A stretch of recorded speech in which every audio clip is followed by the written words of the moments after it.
একজন সুস্থ সবল মানুষের দৈনন্দিন খাদ্য তালিকা ঠিক কেমন হওয়া উচিত? এই প্রশ্নটা প্রায় অনেকে করে থাকে। তো এই প্রশ্নের উত্তর দিতে আজকের ভিডিওটা। প্রথমে আমরা জানবো যে একজন মানুষ সুস্থ থাকতে গেলে ঠিক কী কী খাবার খেতে হয়। প্রথমত অবশ্যই খাদ্যের যে 6টা উপাদান সেগুলো রাখতে হবে। তার মধ্যে হচ্ছে আপনার কী কী শর্করা বা কার্বোহাইড্রেট, প্রোটিন, দেন হচ্ছে ভিটামিন, তার পরবর্তীতে আছে লিপিড, অ্যান্ড দেন হচ্ছে যে খনিজ লবণ এবং জল। তো আপনি আপনার খাদ্য তালিকাকে 4টা ভাগে ভাগ করবেন। এক ভাগে রাখবেন হচ্ছে প্রোটিন, এক ভাগে রাখবেন হচ্ছে কার্বোহাইড্রেট বা শর্করা, আরেক ভাগে রাখবেন হচ্ছে শাকসবজি ফলমূল, আর আরেক ভাগে রাখবেন হচ্ছে লিপিড জাতীয় প্লাস হচ্ছে খনিজ লবণ। অ্যান্ড সবচেয়ে মোস্ট ইম্পর্টেন্ট সেটা হচ্ছে জল। কতটুকু খেতে পারেন? 1.5 থেকে 2 লিটার।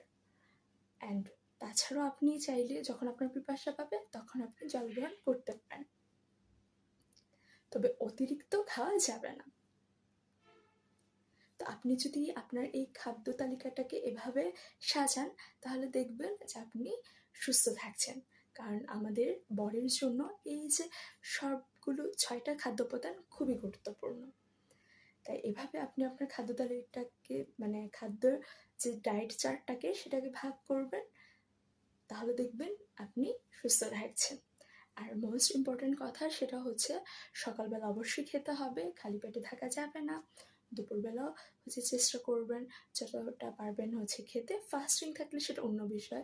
বিভিন্ন সময় হচ্ছে রোজা থাকে, বিভিন্ন ধরনের হচ্ছে যে ফাস্টিং বা উপবাস থাকে, তখন অবশ্যই হচ্ছে যে স্কিপ করলে কোনো সমস্যা নেই, সেটা আমাদের বডির জন্য খুবই ভালো। কিন্তু রেগুলার যদি আপনি টানা না খেয়ে থাকেন তাহলে আপনার শরীরের জন্য সেটা খুবই ক্ষতিকর।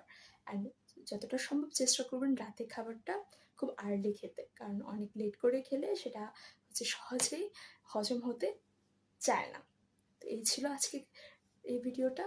ভালো লাগলে অবশ্যই শেয়ার করবেন। পরবর্তী একটা ভিডিওতে আমি তুলে ধরার চেষ্টা করব যে ভেজিটেরিয়ান বা প্রসাদভোজী ভক্তদের খাদ্য তালিকায় ঠিক কী কী রাখা উচিত।